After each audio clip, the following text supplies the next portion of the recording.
Hello everyone, and welcome to the Spring 2017 Screencast. As you can see, we have quite a few things going on, so I'm just going to walk us through each of these things, and then I will be out to see you here at the end of the month and the beginning of next month in person to answer any questions that you might have. So let's get started first with this FICA tax situation. Recently, you received a letter on how you could recapture some of those, the FICA tax that had been collected by the intermediate school district. Realize this was not a mistake by the intermediate school district. This was something where all of the school districts in the state of Michigan were kind of caught in this, what should we do or what shouldn't we do? The federal government would not make a ruling in terms of whether or not we should collect FICA tax on the healthcare portion of your pension contribution. And so to be safe, most school districts were collecting it across the state. Then late last year, most school districts decided, even though the feds had not told us if we should or we shouldn't, that they probably weren't going to recapture it. So in November, you'll remember, we provided all the dollars that had been collected for you in 2016 back, and then moving forward we stopped collecting it. Then just recently we took care of 2013, and you got the letter and you had directions on how to send that into the federal government so you could get your money back. In the next couple of months, you'll get the same kind of letter with the same form to fill out and send in to recapture the 14 and 15 FICA tax. Now, this all happened because the feds don't want to make a ruling as to whether or not that should be collected until this the 3% healthcare contribution that happened between 2010 and 12 is decided upon by the Michigan Supreme Court. We don't know when that's going to happen. They've had it in front of them for a long time. They're not doing anything with it. That's a bigger chunk of money and not connected to this FICA tax. But that's where that whole situation is right now. So we're working to keep you informed on it, but really this is nothing we could control. And right now it's with the Michigan Supreme Court to see if that larger chunk of money will come back. And right now you just got the smaller chunk, which was the FICA tax on that money. So that being said, look for future communications regarding that FICA tax from 14-15, and then we'll all keep an eye out for the Supreme Court to make a decision. In terms of the budget process, this year is a little different than the past couple of years. It seems to be moving slower with a few more unanswered questions. We will provide a preliminary budget to our local districts by the end of April, and then they have some time to give feedback. We'll continue to work on it through the month of May and June, and then we adopt a final budget at the end of June. The problem this year is there's just a lot of unknown big questions regarding the money coming in, the revenue. We have a huge millage renewal coming up on May 2nd, and I really encourage you to get out and vote on May 2nd. Tell your friends and family to get out and vote. This is incredibly important for all of our school districts.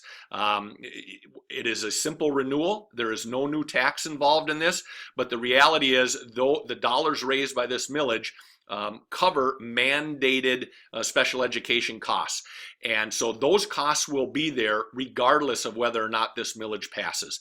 And that means school districts would have to dip into their general fund, and it would have an impact on absolutely everybody and every student in Jackson County if it were not to pass. So please consider where you stand on this issue and get out and vote on May 2nd. Also, state and federal funding is really more up in the air this year than it has been in the past.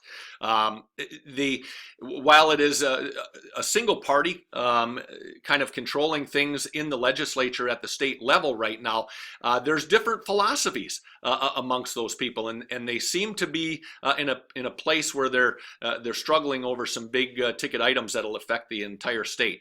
Things like the income tax changes or tax cuts.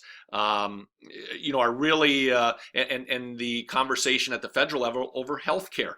And all of that is affecting how those total budgets will roll out and what kind of dollars we can expect to see from those budgets. So we'll have to keep our eye on that. County tax collection is something that happens, that we have a little bit of an unknown this time of year and have for several years because of delinquent tax collection. And we should know by the end of May how many delinquent taxes were collected and then what our share of that is. But that figure this year is somewhat unknown, and so we're just not sure how much real county tax we will realize for this year, and that affects our starting point for next year. Also, again, we've talked about this before, there's a lot of tribunal decisions that are pretty big in nature out there. Big hunks of property going before the tax tribunal to try to lower the value of their property to pay less taxes, and of course that would affect our revenue. And so we're keeping our eye on all of those cases, but it just leaves us in this unknown place in terms of how to budget for the coming year. And then, and you've probably seen articles and news reports in the media here recently about how Michigan property taxes have not even gotten back to the 2009 levels. Even though property values have started to go up again, Headley caps how much we can realize in terms of value, taxable value on that property, and we're still not back there. So there's some unknown questions. I don't want to make anybody super nervous. They're just things that we have to watch and be cognizant of, and we've got to make sure that our revenues and expenses are in line for that long haul, so that our resources there for future generations. So that's where we're at with the budgeting process, and we'll continue to work through that over the next couple of months. I mentioned in February that there would be the JCISD Value Awards, and those application forms will be going out to everybody, and you can submit a form to nominate one of your colleagues here within the JCISD for an award around our key values and drivers: instruction, leadership, service, community. There's so many good things happening in this organization because of the quality people that work here. This is your opportunity to recognize those efforts from your fellow colleagues and make nominations. So look for those the first part of May, and we will honor the winners of those awards during the fall refresher in August. Just a little legislative update. I've really talked about the main thing taking place in the legislature, which is their budget development, and that seems to be moving slower than it has in the past, the last couple of years. They've had a budget done by the first part of June. I'm not sure if that's going to happen this year, and that could leave us in a little bit of a lurch trying to set our own budget. Nothing really is going to happen until the middle of May when the Revenue Consensus Conference happens, and they come to an agreement on how much money they have to spend. So we're kind of in a holding pattern in regard to that. There's been some interesting proposed legislation. I don't know if it's going anywhere around ISD board elections, where they should be popularly elected instead of the way we do it, being elected by representatives from the county school boards.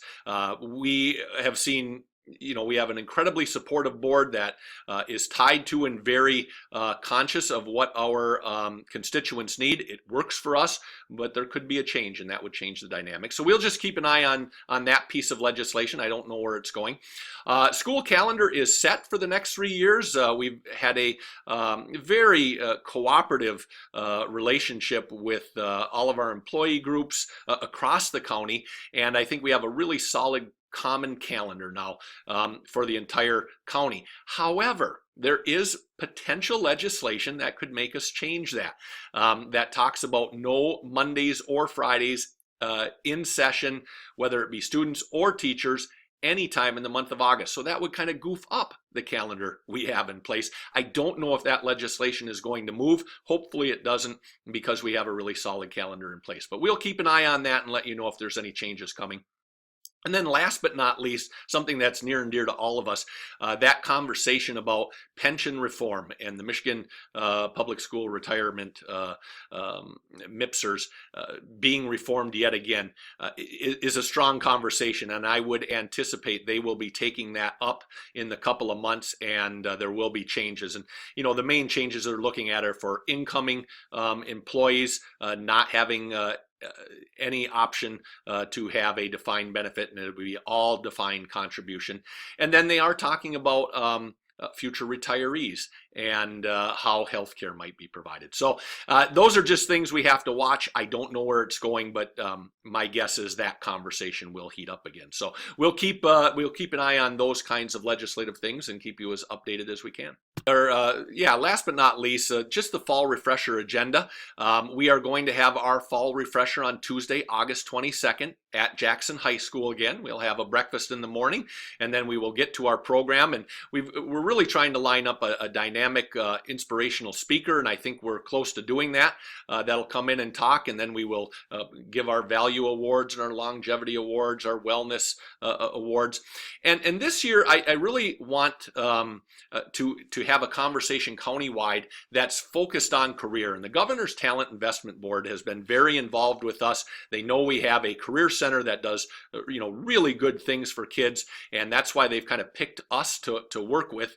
And their whole focus is that for a long time we've been saying college and career, and they're saying no, it's all about career. College is one path that you go through to get there, but there's a lot of other paths to a really productive family living wage career, and they want that to be the case. They're also talking that we need to change our mindset, and anymore, a lot of times in education we talk about the customer being the student.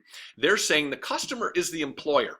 The employers are the ones who are going to provide jobs for these students, and we need to engage them. They need to engage with us, and we need to create pathways to productive careers. Again, we should be honored that they've really picked us to focus on and start this conversation statewide, and they've done it because of the good things that happen at the Jackson Area Career Center. So we can be really proud of that, and look for more talk around that, and for that to be kind of a theme as we move into next year. So the date is August 22nd. Not to wish our life away, because we have a fun summer coming up, but I look forward to that program and that kickoff.